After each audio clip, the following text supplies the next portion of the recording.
कहानी की शुरुआत होती है लंदन की एक सुनसान सड़क से, जहां एक लेडी ऑफिसर पेट्रोलिंग कर रही थी। उसे इस बात का जरा भी अंदाजा नहीं था कि वो किसी खौफनाक कातिल की नजरों में आ चुकी है। अचानक अंधेरे से एक साया निकलता है और बिना किसी मौके के उसके सर पर गोली मार देता है और वो लेडी ऑफिसर वहीं ढेर हो गई। मध्यम रोशनी में उसका खून सड़क पर फैल गया और पल भर में उसकी जान चली गई, जबकि पूरा शहर इस तरह खामोश था जैसे कुछ हुआ ही ना हो। इधर अपने घर में हमेशा की तरह टॉम को नींद नहीं आ रही थी। वो थोड़ी शराब पीने ही वाला था ताकि नींद आ सके, लेकिन तभी खिड़की से बाहर उसकी नजर 3 गुंडों पर पड़ी जो कोने में खड़ी एक कार को चुराने की कोशिश कर रहे थे। पहले से ही नींद न आने की वजह से चिड़चिड़ा हो चुका टॉम एक डंडा उठाकर नीचे उन्हें सबक सिखाने के लिए निकल पड़ा। असल में टॉम एक पुलिस ऑफिसर था जो हमेशा इंसाफ के लिए खड़ा रहता, लेकिन उसका मिजाज बेहद जल्दबाज और गुस्से वाला था। उसका काम करने का तरीका बातों से नहीं बल्कि लातों से चलता था। उसने वार्निंग के तौर पर एक लड़के की टांग पर डंडा दे मारा, लेकिन तभी उसके एक साथी ने चाकू निकालकर उल्टा टॉम को ही धमकाने लगा। तब टॉम ने बिना एक लफ्ज कहे उन्हें इतना मारा कि तीनों दर्द से जमीन पर तड़पने लगे। अगली सुबह उन चोरों की पिटाई की खबर मीडिया में आग की तरह फैल गई। मीडिया पहले से ही पुलिस के खिलाफ मौका ढूंढ रहा था और उन्हें पुलिस की बदनामी करने का एक नया मौका मिल गया। गुस्से में भरे पुलिस चीफ ने टॉम के पास पहुंचकर उस पर पुलिस की छवि खराब करने का इल्जाम लगाया। तब टॉम ने चीफ की आंखों में आंखें डालकर साफ कह दिया कि वो सिर्फ अपना बचाव कर रहा था। उन गुंडों ने चाकू निकाल लिया था और उसे मारने की कोशिश कर रहे थे। टॉम का कहना था कि क्रिमिनल्स का सामना करते वक्त उसके पास इतना टाइम नहीं होता कि वो ये सोचे कि मीडिया वाले उसके बारे में क्या लिखेंगे। टॉम की ये बातें सुनकर पुलिस चीफ के पास उसे सजा देने का कोई ठोस बहाना नहीं बचा। उन्होंने बस इतनी सी हिदायत दी कि जब तक जनता का गुस्सा शांत नहीं होता तब तक बेहतर ये होगा कि वो किसी नए लफड़े में ना फंसे। हालांकि देखने में टॉम भले ही एक सख्त मिजाज और मारपीट करने वाला डर्टी कॉप लगता हो, लेकिन हकीकत में उसके सीने में एक नर्म दिल था। वो अपने दोस्तों और साथियों की दिल से इज्जत करता था। सबसे ज्यादा इज्जत वो इंस्पेक्टर ब्रूस की करता था, जो उसके पुराने बॉस थे और टॉम की रग रग से वाकिफ थे। ब्रूस जानता था कि टॉम एक भला इंसान है, बस उसका गुस्सा हमेशा उसकी नाक पर रहता है। और आज का दिन टॉम के लिए काफी भारी था, क्योंकि वो ब्रूस की वाइफ के अंतिम संस्कार में गया था। संस्कार के बाद अपने टूटे हुए दोस्त को संभालने के लिए टॉम उसे बाहर ले गया और साथ में ब्रूस के साथ थोड़ी शराब पी ताकि उसका दुख थोड़ा कम हो सके। और जब टॉम थका हारा घर पहुंचा और आराम करने की सोच रहा था, तभी उसे डिपार्टमेंट से एक मैसेज मिला। उसे तुरंत उस क्राइम सीन पर पहुंचने को कहा गया जहां शुरुआत में एक किलर ने एक लेडी ऑफिसर को जान से मार दिया था। जब टॉम वहां पहुंचा तो वहां की हालत देखकर उसका दिल बैठ गया और तेज बारिश होने की वजह से वहां सबूत का नामो निशान नहीं रहा। लेकिन किस्मत ने साथ दिया और टॉम को वहां एक चश्मदीद गवाह मिल गया जो उस वक्त वहीं मौजूद था। अपने बॉस के ऑर्डर पर टॉम उस गवाह को अपनी गाड़ी में बिठाकर पूछताछ के लिए निकल पड़ा। उस आदमी का नाम एंथोनी था। जब टॉम उससे सवाल जवाब कर रहा था तब उस नौजवान ने मुस्कुराते हुए एक ऐसी बात कही जिसने टॉम को हैरान कर दिया। एंथोनी ने बताया कि वो टॉम का बहुत बड़ा फैन है। टॉम के हैरानी भरे चेहरे को देखकर एंथोनी ने वजह बताई। दरअसल पिछले साल टॉम ने एक बार में एक सरफिरे आदमी को लोहे की रोड से पीटा था जो वहाँ लोगों पर हमला कर रहा था। तब से उस बार में टॉम एक लेजेंड बन चुका था और लोग उसकी बहादुरी के किस्से सुनाने लगे थे। दूसरी तरफ अपनी वाइफ की मौत के दुख में इंस्पेक्टर ब्रूस ने कुछ वक्त के लिए छुट्टी ले ली थी। पुलिस डिपार्टमेंट में अफसरों की कमी हुई तो वेस्टर्न फोर्स से एक नए इंस्पेक्टर को बुलाया गया जिसका नाम था नाश। नाश दिखने में थोड़ा दुबला पतला, कमजोर और हल्का सा नाजुक मिजाज लगता था। उसे देखते ही डिपार्टमेंट के हट्टे कट्टे पुलिस वालों ने उसका मजाक उड़ाना शुरू कर दिया। पुलिस डिपार्टमेंट में भी कुछ ऐसे लोग थे जो बचकानी हरकतों से बाज नहीं आते थे। उन्होंने नाश को परेशान करने के लिए बाथरूम की दीवारों पर उसके बारे में उल्टी सीधी बातें लिख दी, लेकिन नाश ने गुस्सा ना करने के बजाय बस एक गहरी सांस ली और खामोश रहा। उसका चेहरा बता रहा था कि ये उसके लिए कोई नई बात नहीं है, वो पहले भी ऐसी अपमानजनक बातें झेल चुका है। नाश को टॉम की टीम में शामिल किया गया ताकि दोनों मिलकर उस लेडी ऑफिसर के कातिल को पकड़ सके। बाकी लोगों की तरह टॉम को भी नाश बिल्कुल पसंद नहीं आया। टॉम को लगता था जहां बात ताकत की हो वहां नाजुक सा लड़का उसके किस काम आएगा। दोनों का मिजाज एक दूसरे से बिल्कुल जुड़ा था और फिलहाल केस में कोई नया रास्ता नजर नहीं आ रहा था। अभी पुलिस वाले ये सोच ही रहे थे कि इन्वेस्टिगेशन एक ऐसे मोड़ पर आ गई है जहां से आगे का कोई रास्ता नहीं दिख रहा। तभी मीडिया में एक ऐसी खबर आई जिसने पूरे डिपार्टमेंट में हड़कंप मचा दिया। दरअसल उस दिन न्यूज़पेपर के क्राइम इंफॉर्मेशन डिपार्टमेंट में काम करने वाले हेरोल्ड के पास एक अनजान फोन कॉल आया। कॉल करने वाला कोई और नहीं बल्कि वही कातिल था जिसने उस लेडी ऑफिसर की जान ली थी। उसने हेरोल्ड से कहा कि वो हत्या से रिलेटेड एक एक बात बताएगा और हेरोल्ड उसे ध्यान से नोट कर ले। बातों ही बातों में उस किलर ने हेरोल्ड से उसका कोई पसंदीदा नंबर पूछा। तब हेरोल्ड ने डर के मारे 8 बोल दिया। ये सुनकर वो कातिल काफी खुश हुआ और उससे बोल पड़ा कि वो आज 8 पुलिस वालों को खत्म करेगा। फोन कटते ही उस कातिल ने एक जवान पुलिस ऑफिसर को अपना निशाना बनाया। कुछ पल की बातचीत के बाद उसने अपनी गन निकालकर उस पुलिस ऑफिसर को मार दिया। गोली की आवाज सुनते ही आसपास के लोग सहम गए और पुलिस भी मौके पर पहुंच गई। कुछ ही दिनों के अंदर शहर की सड़कों पर ये दूसरा कत्ल था। कातिल अब खुलेआम पुलिस को चुनौती दे रहा था और उनके जवान अफसरों को निशाना बना रहा था। इस घटना ने पूरे पुलिस फोर्स को हिलाकर रख दिया। सारी ताकत झोंक दी गई, हजारों पुरानी फाइल्स खोली गई, लेकिन उस कातिल का कोई पता नहीं चला। असल में वो कातिल काफी चालाक था। वो हर कैमरा की लोकेशन जानता था और हमेशा ऐसी जगहों से निकलता जहां कैमरा उसे ना देख सके, और साथ ही वो कोई निशान भी नहीं छोड़ रहा था। दोपहर के खाने के वक्त नाश ने हिम्मत जुटाई और खामोशी तोड़ते हुए टॉम से बात करने की कोशिश की। उसे पता था कि अगर उस कातिल को पकड़ना है तो उसे और टॉम को एक साथ काम करना पड़ेगा। नाश अच्छी तरह जानता था कि टॉम उसे बिल्कुल भी पसंद नहीं करता है, फिर भी उसने शुरुआत की और कहा कि इस केस को खत्म करने के लिए उन दोनों को साथ मिलकर काम करना पड़ेगा। और नाश ने जब केस की फाइल दोबारा देखी तो उसे पता चला कि कत्ल में इस्तेमाल हुई गन मौके के पास ही फेंक दी गई थी। उसने ये बात टॉम को बताई। तब टॉम बिना वक्त गवाए एक गन डीलर के पास पहुंच गया ताकि वो पता लगा सके कि वो गन किसने खरीदी थी, लेकिन उस डीलर ने साफ मना कर दिया कि उसे इस बारे में कुछ भी नहीं पता। अब फिलहाल टॉम के पास कोई रास्ता नहीं बचा था, इसलिए उसने अंडरवर्ल्ड में खबरें बेचने वाले अपने पुराने कॉन्टेक्ट्स का इस्तेमाल किया। उसने नैर नाम के खबरी से मिलने का प्लान बनाया और उससे पूछा कि क्या वो इस पुलिस किलर के बारे में कुछ जानता है। नैर ने बड़े गर्व से कहा कि वो जानता है वो कौन है, लेकिन बदले में उसने टॉम से कुछ पैसों की मांग की, क्योंकि नैर किसी भी इंफॉर्मेशन के बदले हमेशा पैसे मांगता था। लेकिन नैर शायद भूल गया था कि इस बार उसका पाला टॉम से पड़ा है। टॉम कोई शरीफ ऑफिसर नहीं था। उसने नैर का हाथ इतनी बेरहमी से मरोड़ा कि वो दर्द से चिल्ला उठा। तब नैर ने थरथराती आवाज में कन्फेस किया कि एक सिरफिरा लड़का जो एक जिम में रहता है, उसने एक वीडियो बनाई थी जिसमें वो एक पुलिस डॉग को तड़पा रहा था और उसने उस डॉग को जिंदा जला दिया था। उसने सोशल मीडिया पर पोस्ट करके ये भी कहा था कि वो एक बड़े कत्लेआम की तैयारी कर रहा है। ये बड़ा सुराग मिलते ही टॉम वहाँ से निकल गया और पीछे नैर गुस्से में भिनभिनाता रहा। टॉम उस जिम पहुंचा और बड़ी होशियारी से नजर रखने लगा ताकि टारगेट को शक न हो। उसने अपनी पहचान जाहिर नहीं की और चुपचाप सस्पेक्ट की जांच करता रहा। रात को घर लौटकर टॉम ने नाश को कॉल किया ताकि नए सुरागों और आगे के प्लान पर बात कर सके। दोनों साथ बैठकर शराब पीने लगे और बातों बातों में टॉम को थोड़ी धुन महसूस होने लगी। नशे की हालत में टॉम का दिल भर आया और उसने पहली बार नाश के सामने अपने अंदर का दर्द बयां किया। उसने कबूल किया कि इस भेदभाव भरी दुनिया में वो अक्सर घुटन महसूस करता है। उसने अपनी आंखों से देखा है कि कैसे बड़े बड़े मुजरिम अपने पैसों और पहुंच के दम पर कानून की गिरफ्त से बच निकलते हैं और वो कुछ नहीं कर पाता। यही बेबसी टॉम को दिन ब दिन और भी हिंसक बनाती गई। वो हर मुजरिम को वहीं सड़क पर सबक सिखाना चाहता था, लेकिन इस चक्कर में उसे हमेशा अपने बड़े अफसरों से गालियां और डांट ही मिलती थी। नाश ने टॉम की बात बड़े ध्यान से सुनी और कहा कि वो उसकी हालत बिल्कुल समझता है, क्योंकि वो खुद भी ऐसे ही मोड़ से गुजर चुका है।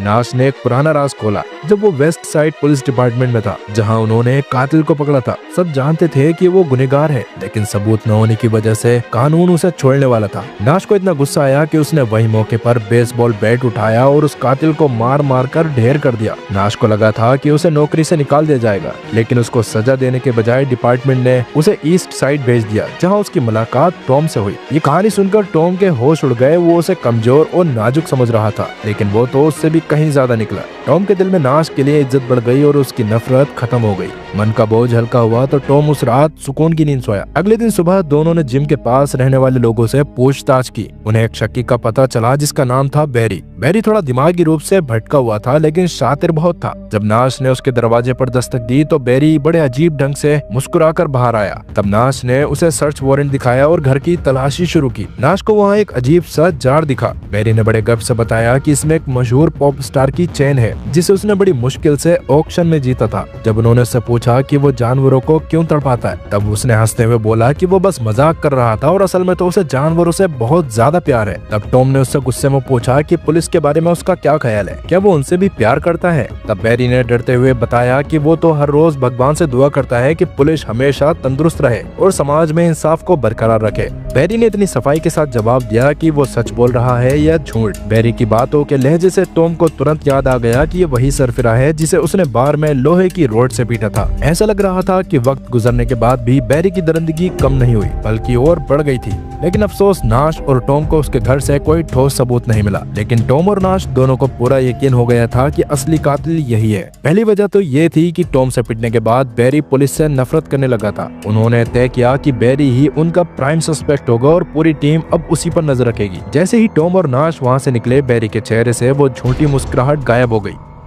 वो पागलों की तरह बड़बड़ाने लगा कि असली मजा तो अब आने वाला है। उसने तुरंत अपना सामान बांधा और निकलने की तैयारी करने लगा। इधर नहर भी नीचे खड़ा बैरी का पीछा कर रहा था, क्योंकि उसे भी शक था कि बैरी कुछ बड़ा छुपा रहा है। साथ ही वो कुछ ऐसे सुराग हथियाना चाहता था जिन्हें वो पुलिस को बेचकर मोटे पैसे कमा सके। तब बैरी गाड़ी लेकर एक पार्किंग लॉट पहुंचा और अपना सारा सामान कार की डिग्गी में छुपा दिया और वहाँ से एक साइकिल लेकर निकल गया। बैरी अब इंस्पेक्टर ब्रूस पर नजर रखने लगा। वो काफी वक्त से ब्रूस को निशाना बनाने की फिराक में था। उसे पता था कि अपनी वाइफ के मौत के बाद ब्रूस घर में अकेला रहता है और अक्सर सुपरमार्केट से शराब खरीदने जाता है। फिलहाल बैरी ने ब्रूस को अपना अगला शिकार चुन लिया था और उसका पीछा करते हुए उसके घर तक पहुंच गया। अंदर घुसने से पहले बैरी ने बड़ी होशियारी से वहां का सीसीटीवी कैमरा तोड़ दिया। उसने देखा कि लिफ्ट 16वें फ्लोर पर रुकी हुई है। तब वो भी ऊपर पहुंच गया। उसने लिफ्ट को 16वें फ्लोर पर रुका हुआ देखकर अंदाजा लगा लिया कि ब्रूस कहां पर रहता है। तब बैरी ने ब्रूस के दरवाजे पर पहुंचकर गेट खटखटाया और खुद को इंटरनेट बिल कलेक्टर बताया। जैसे ही ब्रूस ने दरवाजा खोला, बैरी ने गन निकालकर ब्रूस को कब्जे में ले लिया। ब्रूस ने बैरी से मुकाबला करने की कोशिश की, लेकिन बुढ़ापे और कमजोरी की वजह से वो ज्यादा देर टिक नहीं पाया। बैरी ने ब्रूस को इतनी बेरहमी से मारा कि उसने वहीं दम तोड़ दिया। एक पुलिस ऑफिसर को खत्म करने के बाद बैरी के चेहरे पर डर का कोई निशान नहीं था, बल्कि वो और ज्यादा फ्री दिख रहा था। बैरी के सर पर खून सवार था, लेकिन दिमाग एकदम ठंडा। ब्रूस को मारने के बाद वो भागा नहीं, बल्कि बड़े आराम से वहीं बैठकर टीवी देखने लगा। उसने अपने आप को अच्छी तरह साफ किया ताकि उसके शरीर पर खून का एक भी कतरा ना रहे। जाते जाते उसने पूरे फर्नीचर पर शराब छिड़की और घर को आग लगा दी ताकि सारे सबूत आसानी से मिट जाएं। जब वो बिल्डिंग से बाहर निकला तो फायर ब्रिगेड की गाड़ियां पहुंच चुकी थी, लेकिन भीड़ में किसी को भी बैरी पर शक नहीं हुआ। बैरी ने तुरंत रिपोर्टर हेरोल्ड को कॉल किया और बड़े गर्व से बताया कि उसने इंस्पेक्टर ब्रूस को जान से मार दिया है। उसने कहा कि उसकी टेक्निक गोरिल्ला स्टाइल है, अचानक हमला करो और पलक झपकते ही गायब हो जाओ।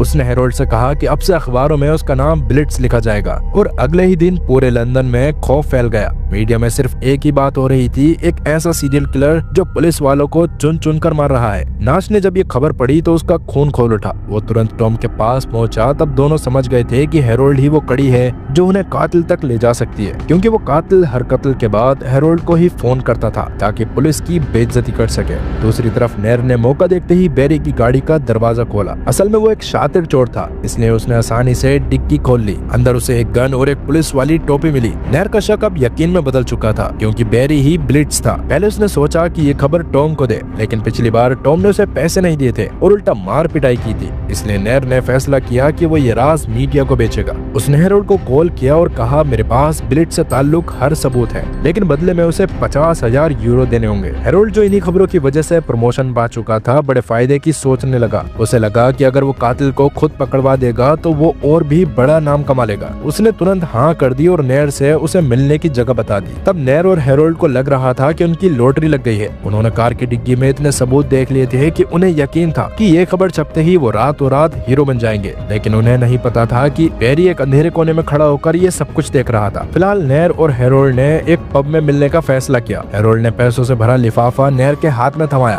और बदले में कातिल का नाम पूछा। असल में नैर भी थोड़ा शातिर था। उसका कहना था कि पहले वो बाथरूम में जाकर पैसे गिनेगा और फिर आकर उसको नाम बताएगा। तब नैर बाथरूम के अंदर गया और पैसे देखकर उसकी बातचीत ही बंद हो गई। वो खुशी से फूला नहीं समा रहा था, लेकिन इतने में बैरी भी वहीं पहुंच गया। बैरी को देखकर नैर के चेहरे का रंग उड़ गया। तब नैर डर के मारे गिड़गिड़ाने लगा कि उसने अब तक उसका नाम रिपोर्टर को नहीं बताया है, लेकिन बैरी जैसा खून खराबा पसंद करने वाला शख्स उसे जिंदा नहीं छोड़ने वाला था। बैरी ने बिना एक पल गंवाए नैर को पकड़ा और पानी में डुबा डुबा कर उसका वहीं दम घोट दिया। उसने पैसे उठाए और तुरंत निकल गया ताकि अपनी गाड़ी में पड़े सारे सबूत मिटा सके। जब बहुत देर तक नैर बाहर नहीं आया, तब हेरोल्ड बाथरूम में गया, जहां नैर की लाश देखकर उसके होश उड़ गए। थोड़ी देर में पुलिस की गाड़ियां वहां पहुंच गईं। टॉम और नैश ने हेरोल्ड से पूछताछ शुरू की। टॉम को हेरोल्ड से सख्त नफरत थी, क्योंकि इस रिपोर्टर ने टॉम की इमेज एक गुंडे पुलिस वाले की बनाई थी और वो हमेशा पुलिस के खिलाफ झूठी खबरें छापा करता था। तब टॉम ने हेरोल्ड को धमकाकर उससे सब कुछ जानने की कोशिश की। डर के मारे हेरोल्ड ने सब कुछ बता दिया। उसने बताया कि नहर के पास कातिल की पहचान थी और उसने ये भी बताया कि एक कार है जिसकी डिक्की में कातिल ने सारे सबूत छुपा रखे हैं। हेरोल्ड की बात सुनकर टॉम और नाश भरोसा करके पार्किंग गैराज तो पहुंच गए, लेकिन बैरी उनसे भी 2 कदम आगे निकला। उसने पहले ही सारे सबूत वहां से हटाकर कहीं और छुपा दिए थे। टॉम की नजर सामने लगे सिक्योरिटी कैमरा पर पड़ी तो उसने बिल्डिंग के गार्ड से फुटेज मांगी, लेकिन किस्मत ने यहाँ भी धोखा दे दिया। पता चला कि मशीन की मेमोरी भर गई थी और कल ही उन्होंने सब कुछ रीसेट किया था, जिस वजह से पिछले 6 महीने का सारा डाटा साफ हो चुका था। और अब खाली हाथ लौटने के बाद टॉम और नाश ने मिलकर पूरे केस की एक प्रोफाइल तैयार की। उन्होंने देखा कि तीनों मर्डर में एक ही बात कॉमन है, तीनों पुलिस वाले थे और कातिल ने सबूत का एक तिनका भी नहीं छोड़ा था, सिवाय उस एक कपड़े के जिस पर जिम का नाम था। और अब टॉम ने अपनी एक दोस्त की मदद ली ताकि बैरी के पुराने रिकॉर्ड निकाले जा सके, क्योंकि बैरी कोई आम चोर नहीं था। उसके पुराने गुनाहों की लिस्ट टॉम के सिर के बालों से भी ज्यादा लंबी थी। जब उन्होंने ध्यान से देखा तो एक बड़ा राज खुला। जिन जिन पुलिस वालों का कत्ल हुआ था वो सब उन मिशंस का हिस्सा थे जिन्होंने कभी न कभी बैरी को अरेस्ट किया था। पहले ऑफिसर सैंड्रा, फिर वो नौजवान ऑफिसर और फिर ब्रूस। लिस्ट में नीचे देखते ही टॉम के होश उड़ गए जब उसने एलिजाबेथ का नाम देखा। एलिजाबेथ वही ट्रेनी सर्जेंट थी जिसे टॉम खुद गाइड कर रहा था, और अब सारे सबूत बैरी पर ही आके टिक रहे थे और उसका अगला निशाना एलिजाबेथ थी। उधर एलिजाबेथ को इस खतरे का जरा भी अंदाजा नहीं था। वो एक बार में अपने बॉयफ्रेंड के साथ डेट पर थी और दोनों काफी खुश थे, लेकिन उन्हें नहीं पता था कि भीड़ में छुपा बैरी उनका पीछा कर रहा है। कुछ देर बाद उसका बॉयफ्रेंड उसे घर छोड़ने आया, लेकिन दोनों के बीच किसी बात पर बहस हो गई और फिर एलिजाबेथ गुस्से में अकेली घर के अंदर जाने लगी। जैसे ही वो दरवाजा खोल रही थी उसके फोन पर टॉम का कॉल आया, लेकिन घबराहट में एलिजाबेथ से उसका फोन नीचे गिर गया। वो फोन उठाने के लिए नीचे झुकी और खुशकिस्मती से बैरी का वार उसके सिर के ऊपर से निकल गया। बैरी ने अपना चेहरा पूरी तरह छुपा रखा था। एलिजाबेथ की जान खतरे में थी, लेकिन एक नौजवान लड़का दौड़कर आया और उसने कातिल को पीछे खींचा, लेकिन वो मासूम बैरी की ताकत के आगे कुछ नहीं था। बैरी ने उसे जमीन पर पटक दिया और एक ऐसी लात मारी उस बेचारे की गर्दन वहीं टूट गई। एलिजाबेथ ने जब पास जाकर देखा तो वो उसका नेक दिल पड़ोसी था। वो चिल्लाई, लेकिन तब तक बहुत देर हो चुकी थी और थोड़ी देर में पुलिस भी मौके पर पहुंच गई। नाश और टॉम भी वहीं मौजूद थे। दोनों एलिजाबेथ को संभालने की कोशिश कर रहे थे, जो पूरी तरह से डरी हुई थी। एलिजाबेथ ने रोते हुए बताया कि वो लड़का उसका बचपन का दोस्त था। दोनों एक दूसरे को बहुत अच्छी तरह से जानते थे। उसने ये भी याद किया कि कैसे अभी थोड़ी देर पहले जब वो किचन में थे तब उसके दोस्त ने उसे इस कातिल के बारे में चेतावनी भी दी थी। अभी एलिजाबेथ का बॉयफ्रेंड वहाँ पहुँच गया। उसे खबर मिली थी कि घर के बाहर पुलिस खड़ी है, लेकिन वहाँ पहुँचते ही टॉम और नाश उस पर टूट पड़े। वो दोनों उसे उल्टा सीधा सुनाने लगे कि वो अपनी गर्लफ्रेंड को अकेला घर कैसे छोड़कर चला गया। अगर वो पड़ोसी लड़का ना होता तो आज एलिजाबेथ की लाश वहाँ होती। अब तक एक और मासूम की जान जा चुकी थी, जिस वजह से दोनों ऑफिसर्स का खून खोल उठा था। टॉम और नाश बिना वक्त गवाए बैरी के घर पहुंचे, लेकिन बैरी वहाँ से पहले ही कल्टी मार चुका था। घर की तलाशी ली गई, लेकिन बैरी ने एक एक सबूत मिटा दिया था और उल्टा नहर से छीने हुए 50,000 यूरो लेकर वो ऐशो आराम से होटल में मौज मस्ती कर रहा था। अब सिचुएशन कंट्रोल से निकल रही थी, इसलिए पुलिस डिपार्टमेंट ने बैरी के नाम का अरेस्ट वारंट जारी कर दिया। टीवी पर उसका चेहरा देखते ही एक टैक्सी ड्राइवर ने उसे पहचान लिया था। उसने बताया कि उसने कल रात बैरी को एक होटल में छोड़ा था। ड्राइवर ने इस बारे में पुलिस को खबर दे दी थी। तब टॉम ने भी बिना देरी किए अपनी टीम तैयार कर ली और अपनी पूरी टीम के साथ होटल पहुंचकर उसे चारों तरफ से घेर लिया। जैसे ही उन्होंने बैरी के कमरे का दरवाजा तोड़ा, बैरी खिड़की से कूदकर भाग निकला और टॉम ने भी बिना सोचे उसके पीछे छलांग लगा दी। बैरी गलियों में तेजी से भाग रहा था और टॉम उसके पीछे था। बैरी बीच में कार से भी टकरा गया, लेकिन टॉम को अपने पीछे आता देख वो फिर भी नहीं रुका और जब उसे कोई रास्ता नहीं मिला तो वो एक ब्रिज से सीधा हाईवे पर कूद गया। हाईवे पर मौत का खेल शुरू हो चुका था। बैरी आगे और टॉम उसके पीछे, दोनों एक तरफा हाईवे की गाड़ियों के बीच से निकल रहे थे। उधर नाश को भी लोकेशन मिल चुकी थी और वो पुलिस कार में उनका पीछा कर रहा था। नाश जानता था कि किसी भी हाल में बैरी को टॉम से पहले पकड़ना होगा, क्योंकि अगर टॉम उस तक पहुंच गया तो वो उसे जिंदा नहीं छोड़ेगा। तब टॉम से बचने के लिए बैरी एक ट्रेन स्टेशन में घुस गया और एक ट्रेन के डब्बे के नीचे जाके छुप गया। उसे लगा कि वो बच निकला है और शायद अब तक टॉम भी जा चुका है, लेकिन जैसे ही वो बाहर निकला उसके सामने टॉम खड़ा था। टॉम को देखकर ऐसा लग रहा था जैसे वो बैरी के टुकड़े टुकड़े कर देगा, लेकिन बैरी के चेहरे पर भी एक गंदी मुस्कुराहट थी। वो जानता था कि बाकी पुलिस फोर्स पहुंच रही होगी और अगर टॉम ने उसे छुआ भी तो मीडिया में पुलिस की बदनामी होगी और टॉम को नौकरी से निकाल दिया जाएगा। नाश ने तुरंत बीच बचाव किया और टॉम को रोक लिया ताकि वो कोई गलत कदम न उठा ले और अब फिलहाल बैरी को अरेस्ट कर लिया गया था। पुलिस चीफ ने साफ कह दिया था कि उनके पास बैरी के खिलाफ कोई ठोस सबूत नहीं है। असल में बैरी शातिर था, उसने तुरंत अपने लॉयर की मांग की और ये भी धमकी दी कि अगर 48 घंटे में सबूत नहीं मिला तो उसे छोड़ना पड़ेगा। उसने माना कि कार उसकी थी, लेकिन झूठ बोल दिया कि कार 6 महीने से खड़ी थी और कोई भी उसे इस्तेमाल नहीं कर सकता था। उसे पता था कि सीसीटीवी फुटेज मिटा दी गई है, इसलिए वो बेखौफ था। टॉम और नाश गुस्से में बाहर निकल आए। उन्हें लग रहा था कि एक और कातिल कानून की आंखों में धूल झोंक कर निकल जाएगा, लेकिन तभी नाश ने टॉम से कहा कि अब चाहे कुछ भी हो जाए वो शैतान को मार कर ही रहेंगे। तब अगले दिन टॉम अकेला बैरी के डिटेंशन रूम में गया। उसने बैरी की आंखों में देखकर उसे एक डरपोक दरिंदा कहा। टॉम ने उसे याद दिलाया कि कैसे उसने बार में उसे एक कुत्ते की तरह पीटा था और इसी वजह से वो पुलिस से नफरत करने लगा है। टॉम ने उसे ताने देते हुए कहा कि वो एक कायर है जो उससे डरता है, इसलिए वो सिर्फ औरतों, बुजुर्गों और कमजोरों को निशाना बनाता है। टॉम की बातें सुनकर बैरी का गुस्सा बढ़ता जा रहा था। उसका चेहरा गुस्से से लाल हो गया और उसने ठान लिया था कि अब वो टॉम से इसका बदला जरूर लेगा। तब टॉम ने बैरी की आंखों में देखा कि उसने टॉम को अपना अगला निशाना बना लिया है। तब वो मुस्कुराहट के साथ वहां से निकल गया। अब 48 घंटे बीत चुके थे और कानूनी मजबूरी की वजह से बैरी को छोड़ना पड़ा था। पुलिस स्टेशन के बाहर मीडिया ने उसे किसी सुपरस्टार की तरह घेर लिया। बैरी को लोगों की नजरों में रहना और मशहूर होना काफी पसंद था, लेकिन उसे नहीं पता था कि टॉम और नाश बाहर उसका इंतजार कर रहे हैं। इंस्पेक्टर ब्रूस के अंतिम संस्कार के दिन बैरी ने अपने शैतानी दिमाग का इस्तेमाल किया। उसने पहले से चुराई हुई एक पुलिस यूनिफॉर्म पहनी और एक जवान ऑफिसर का भेष बनाकर दूर से टॉम पर नजर रखने लगा। और अब जैसे ही टॉम वहां से निकला, बैरी उसके पीछे लग गया। उसके दिमाग में सिर्फ टॉम को मारने का ख्याल आ रहा था। ये सोचकर ही उसके चेहरे पर एक खौफनाक मुस्कुराहट आ गई। टॉम अपनी कार लेकर एक पार्किंग गैराज की छत पर पहुंचा। बैरी ने मौका देखते ही अपनी गन निकाली और टॉम के पीछे जाकर उसे निशाने पर ले लिया। वो टॉम को गालियां देने लगा और बदला लेने की बात करने लगा, लेकिन जैसे ही वो शख्स मुड़ा, बैरी के होश उड़ गए। असल में वो टॉम नहीं बल्कि टॉम के कपड़ों में नाश था। और तभी पीछे से खुद टॉम निकल आया। उसने एक लोहे की रोड बैरी के सर पर दे मारी। टॉम के अंदर भरा इतने दिनों का गुस्सा, उसके दोस्त की मौत और वो सारी इंसल्ट। टॉम ने बैरी को इतना मारा कि वो खून की उल्टियां करने लगा, लेकिन बैरी अब भी ढीठ था। वो हंसने लगा और बोला कि तुम दोनों पुलिस वाले मेरा कुछ नहीं बिगाड़ सकते। जेल से निकलते ही मैं तुम्हारी शिकायत करूंगा और तुम दोनों को अंदर करवाऊंगा। बैरी को लगा था कि नाश भी कोई शरीफ ऑफिसर है, लेकिन इस बारे में वो गलत था। नाश ने वही गन निकाली जिससे बैरी ने लोगों का कत्ल किया था और वो टॉम को थमा दी। तब बैरी चिल्लाते हुए कहने लगा कि पुलिस उसका कुछ नहीं कर सकती। तब टॉम ने उसे समझाया कि अगर वो मारा गया तो दुनिया यही सोचेगी कि उस सीरियल किलर ने एक और पुलिस वाले को मारा और खुद भागते वक्त मारा गया। इतना कहते ही टॉम ने गोली चला दी और बैरी का किस्सा वहीं खत्म हो गया और बैरी को उसी की तरह मौत मिली। फिलहाल अब तक केस फाइल बंद हो चुकी थी क्योंकि कातिल कभी मिला ही नहीं था।